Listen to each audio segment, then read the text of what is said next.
इनका मकसद एक ही है और मकसद है घुसपैठियों को बचाना, इन्फिल्ट्रेटर्स को बचाना, जो बाहर की देशों से घुसकर आए हैं नकली इनके लोगों के द्वारा। आप टीएमसी के लोगों को देखिए बैठकर किसका वोटर कार्ड बना रहे हैं, किसका आधार कार्ड बना रहे हैं। आप जाकर देखिए बिहार में किस प्रकार से किस पार्टी के लोग किस प्रकार तुष्टीकरण की राजनीति को बढ़ावा दे रहे हैं, किस प्रकार से घुसपैठियों को आप वोटर एनरोलमेंट करा रहे हैं। क्या यह बात छिपी हुई है? हम सब भी जानते हैं, हम सब भी राजनीति में हैं।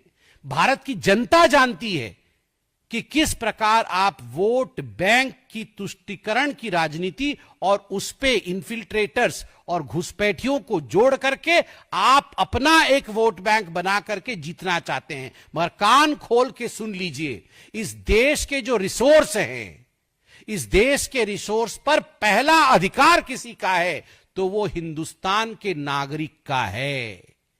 इस देश के रिसोर्स पर किसी घुसपैठिए का अधिकार नहीं है। घुसपैठिया कभी वोटर नहीं हो सकता है। और हां, जहां तक इलेक्शन कमीशन का सवाल है, आप उनसे प्रश्न पूछिए, इलेक्शन कमीशन जवाब भी दे रही है। मैं इतना कहना चाहता हूं, सुप्रीम कोर्ट ने कहा है, मैंने आज अखबारों में पढ़ा है कि इलेक्शन कमीशन का अधिकार है रिप्रेजेंटेशन ऑफ पीपल राइट के माध्यम से और constitution of India, Baba Saheb Ambedkar ने जो संविधान दिया है उसके माध्यम से, कि वो इलेक्टरल रोल इलेक्शन के लिए तैयार कर सकती है। यह उसका अधिकार है।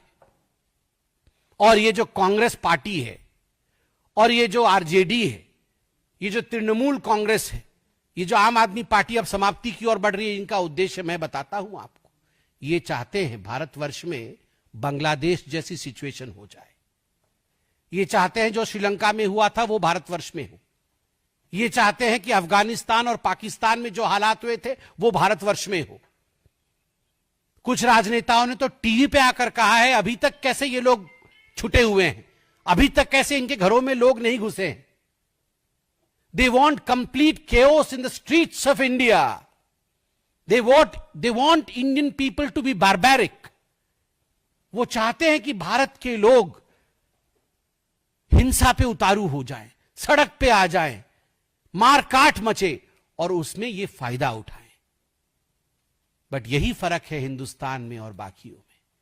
भारत के लोग समझदार हैं, हमारे में विवेक है, हमारे अंदर एक हजारों वर्ष की सिविलाइजेशनल, जिसको कहते हैं हम, की एक सांस्कृतिक विरासत है।